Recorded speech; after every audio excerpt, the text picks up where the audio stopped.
Hello students.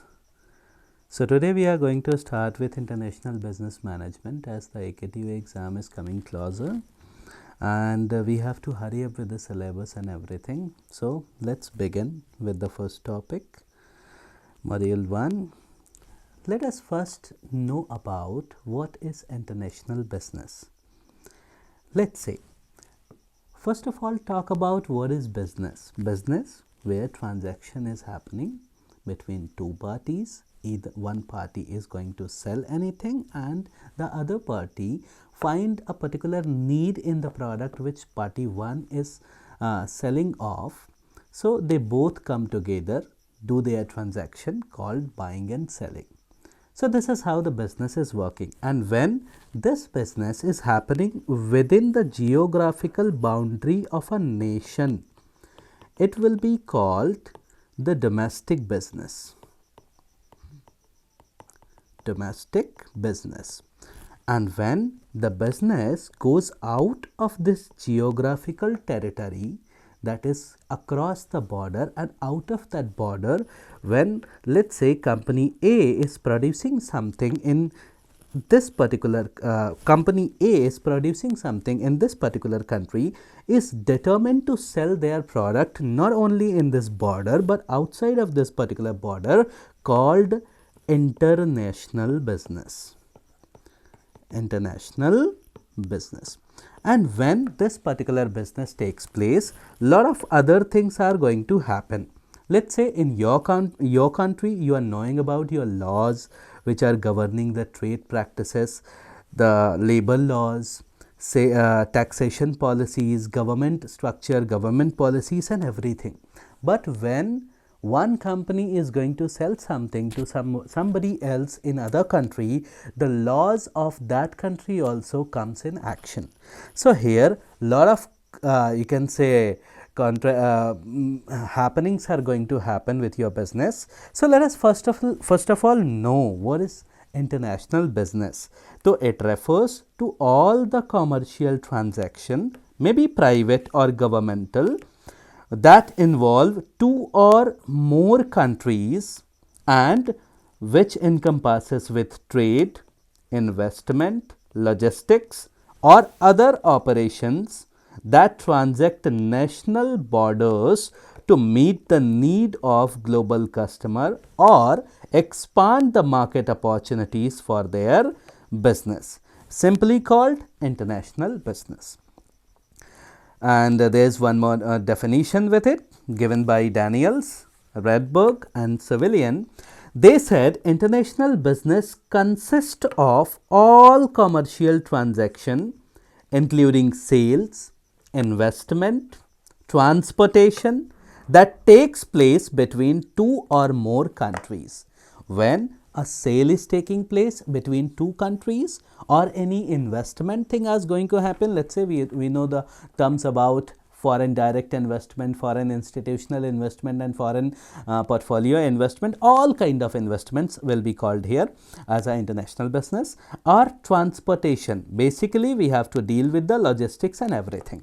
So everything here when crossing the border of your nation or transacting into some other country will be called international business. Let's move further. Now, what is the nature of the international business? Nature, feature, characteristics, everything is covered in it. It is a cross-border activity. As I have already informed you that there is a border of your country which you are going to cross when you are going to perform the activities of international trade. So you are passing your country's border to enter into somebody else, some other country's border, and there the trade is happening. Production ground is your country, let's say name it country A.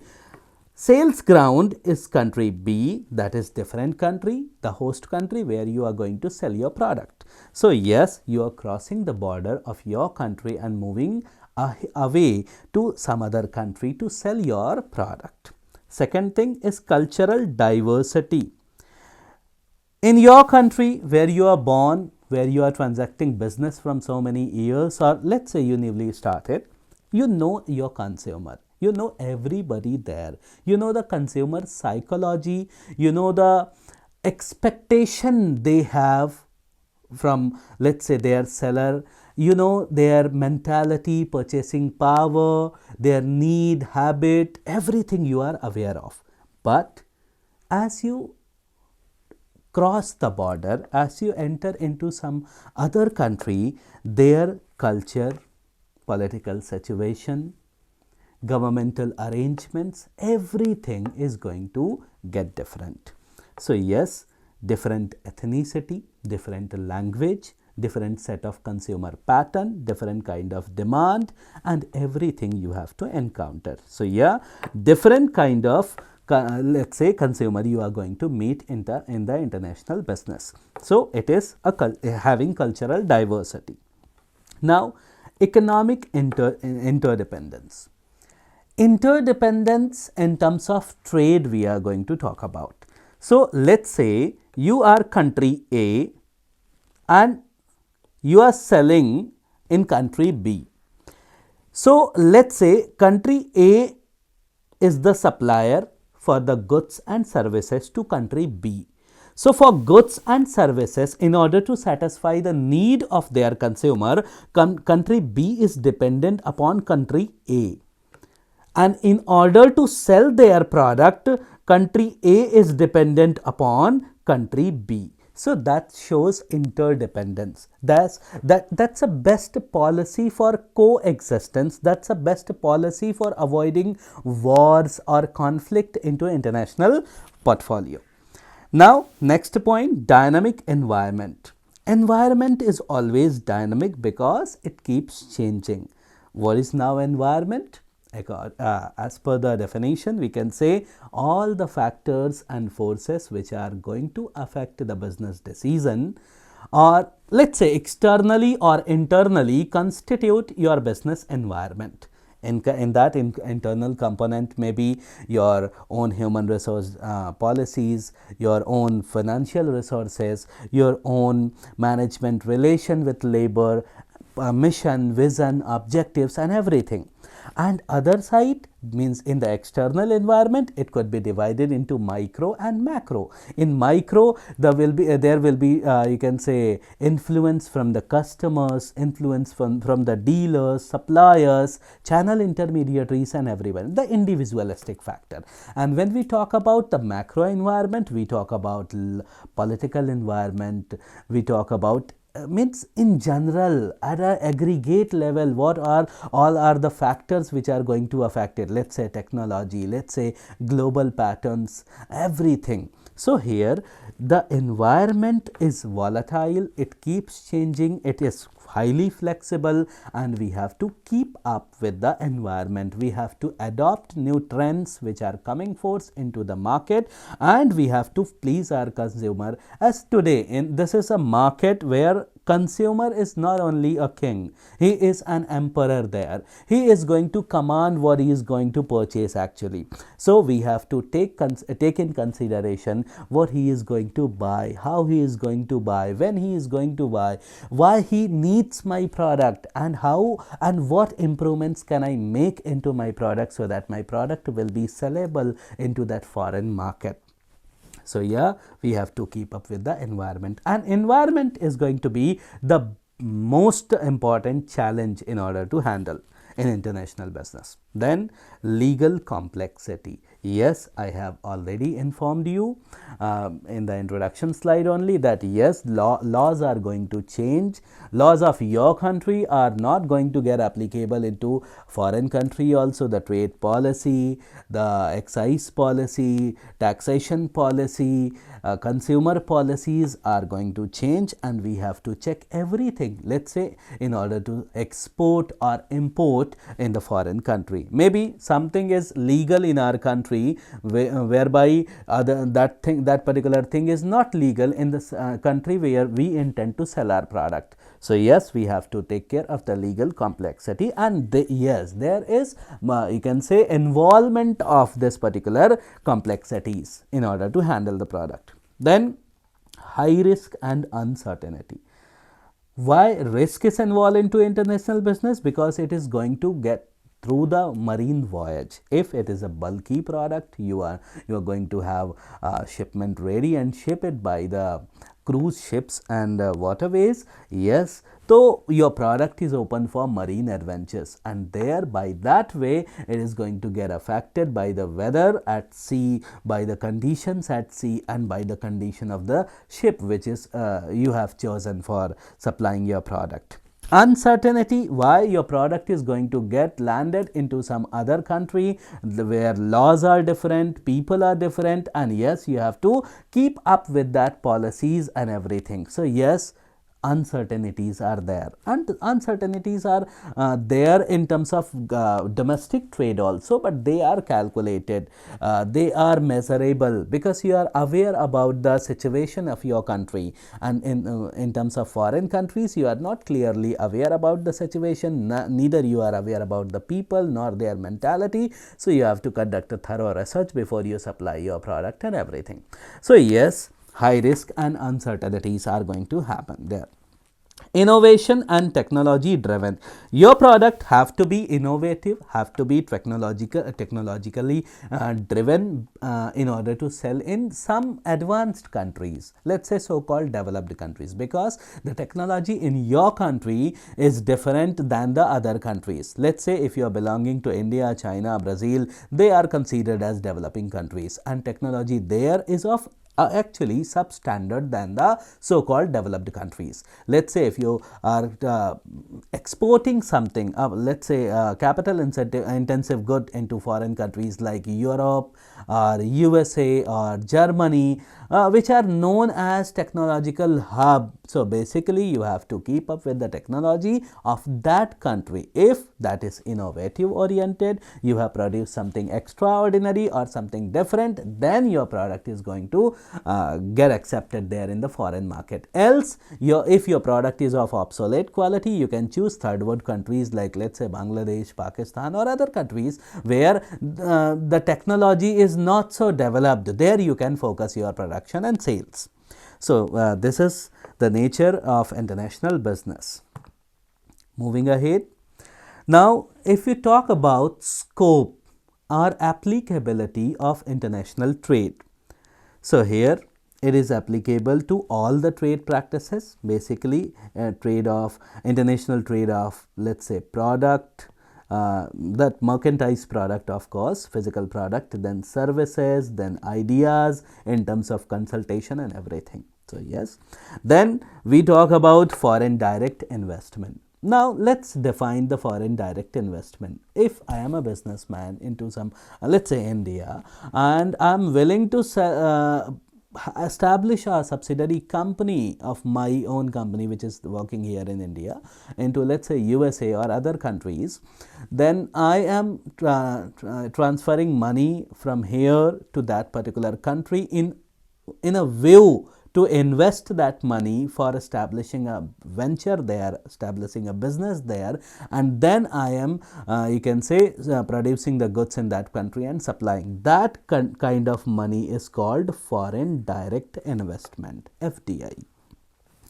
All the money which is coming to our country cannot be termed as FDI, because there are foreign institutional investors also, foreign portfolio investors also, but the money which is coming in India to establish business only can be categorized as FDI.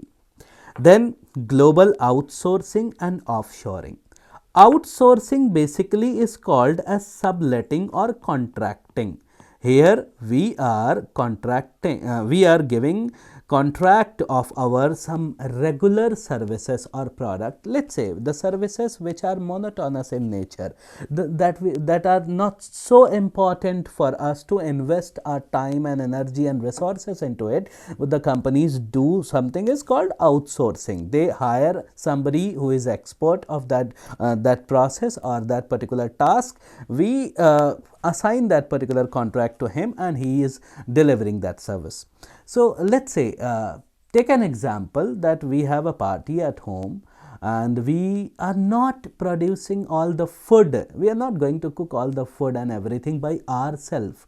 Daily we do prepare our food by ourselves, but on that day when a party is going to get organized, we hire some caterers, we hire some agency who is best in cooking and serving. So that's the best example I find for outsourcing. Not for one day, you are not going to you can say purchase all the utensils, hire all the multi cuisine cooking chefs, and going to give them salaries for whole year for that particular one day. No, you have the experts out there, you can go out in the market, find out, and you can hire from them. So that's what outsourcing and offshoring basically what is called increasing markets, developing markets like India, China, Brazil. They have got so many call centers of the companies which are working in foreign countries, and in India and in China, in Brazil, they have the cheapest labor out there. They hire some people, some fresh graduate, they train them and provide customer services to them. So that's outsourcing and offshoring. From that point of view, yes, we have exposure to that. Then international marketing. Marketing is not merely selling your product. And it's not only talking about buying and selling of a product. It includes a lot of things. Let's say packing, packaging, labeling, branding, advertisement, sales promotion, publicity, and a lot many PR companies are there who are working as a contractual companies to some foreign countries in India. And many other examples you will find that there are ad company who is producing ad for some other company which is working in USA or England or any other country. So yes, lot of marketing companies, lot of PR companies, lot of you can say packing, packaging and labeling companies are working as an expert, and they are working as outsourcing agencies hired by the companies to sell product. Then global supply chain management. Guys, supply chain management is going to be a, you can say, vast field where application of IB is required. Reason, you are going to supply your product to the world, and transportation is the biggest challenge out there. So transporting safely your product to make it reaching to your consumer is one of the key essential, because in, let's say, in the 4 P's of marketing also and 7 P's of the service marketing also, you find the place of service is important, and a place where your product is going to get absorbed or where your product is going to get produced is of utmost important. So that linkage from the place of production to the place of consumption is happening because of supply chain management. You have to not only supply the product at time, but also you have to maintain the quality of the product. You have to ensure that it should not be getting distorted or damaged while in voyage or while in transportation.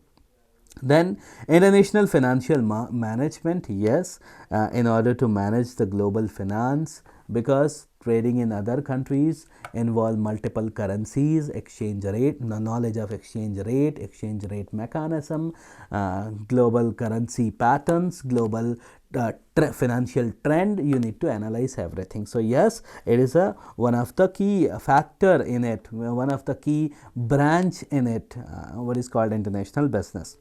Then export or import operation. You cannot be a producing firm, but you can be a merchandising firm, whereby you purchase from somebody who is producing and linking that purchase to let's say exporting to other countries. So you are purchasing, let's say, from your own country's people who are producing, and then you are exporting that product to somebody, some other company into some foreign country. So that way the export import operation can happen. Means you as a trader, not as a producer itself, you can have a career, you can have a take on into the foreign market and international business. Then There are companies which are having operations into multiple countries, multiple continents. Let's say a company which is having its operation in more than 2 continents, but multiple channels they have. They are directly selling, they are selling it via agent, and everybody, means they have established subsidiaries out there in all the countries and dealing with that. There is one parent company which is handling every operation out there.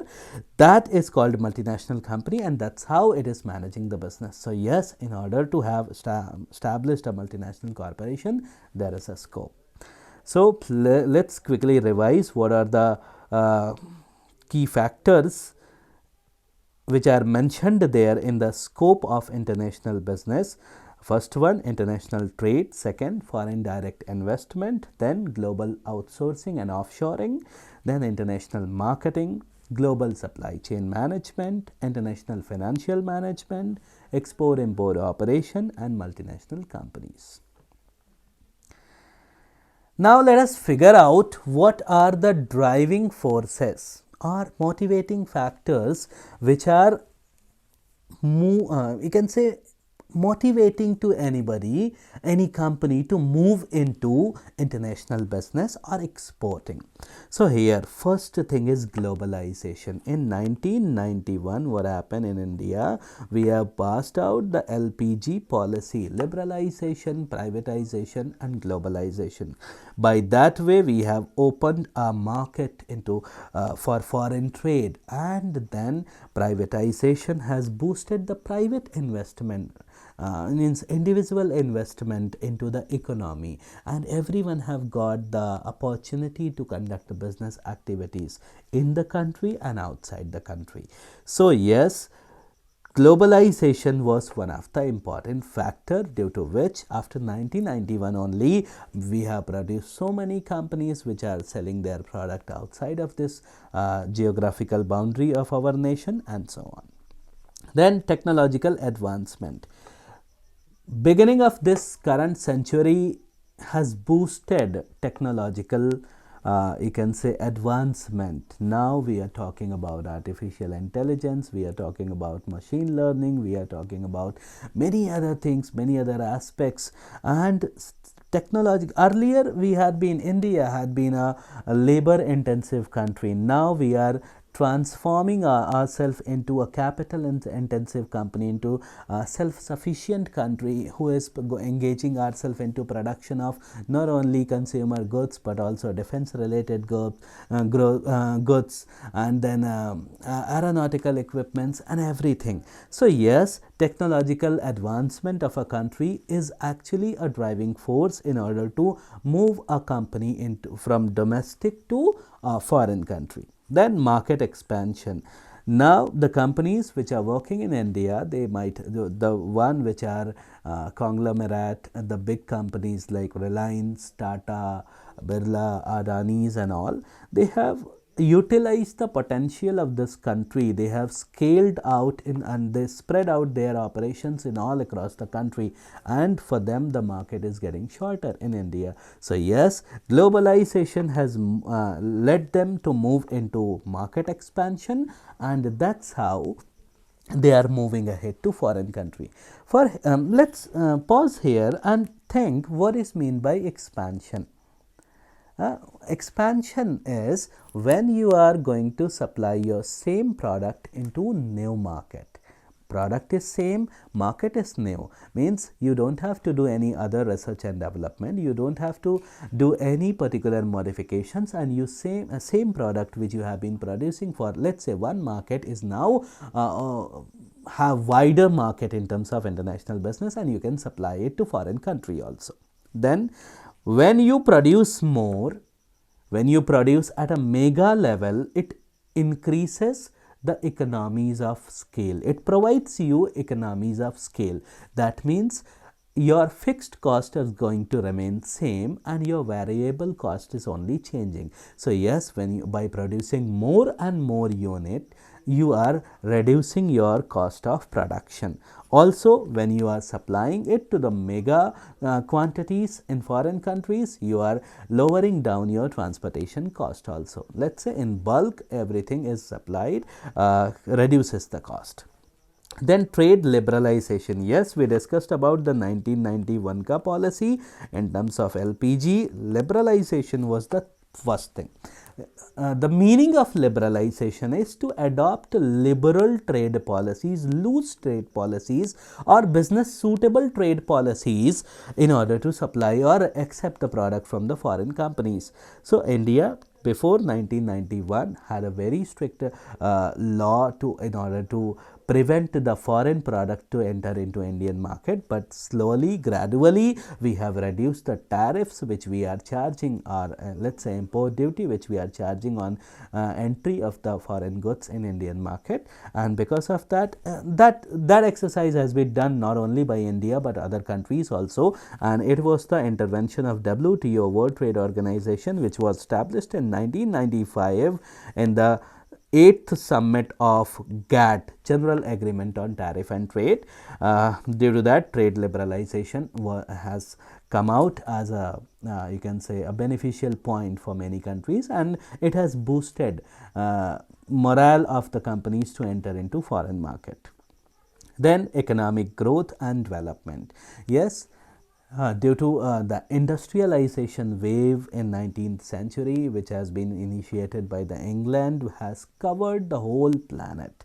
Now all the countries are trying to be business oriented, trying to be self sufficient, trying to import machinery or technological know-how from other countries who are developed, and supplying and producing at least for self consumption. And when they are able to please their consumer, they are able to satisfy their consumer demand, they are scaling out to cover the foreign borders also. Let's say till before 1991, India has been an agricultural country, where agricultural production and its supply has been a remarkable thing.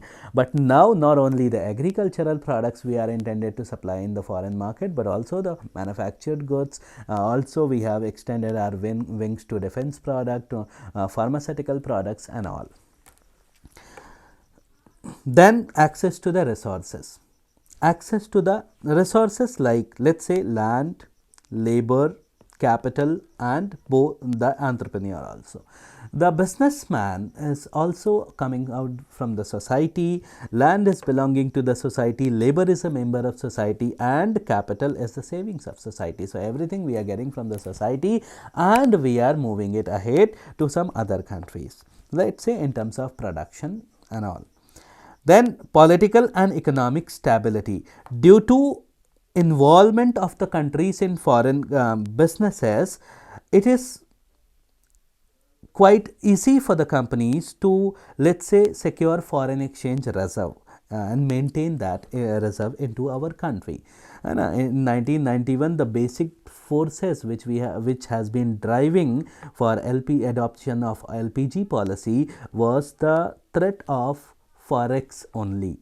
In India, the forex reserve has been quite less at that time, and then finance minister gone out for, let's say, having loans from the International Monetary Fund, World Bank and all. They have meanwhile refused that particular thing, and then IMF chief has advised then finance minister Dr. Manmohan Singh to open up their market. And because of that, now the India is in a situation that we are having a good amount of foreign exchange reserve with our RBI, who is custodian of gold and forex reserve in our country. It allows a country to be politically and economically stable. That's it for the day. Thank you very much. Signing off.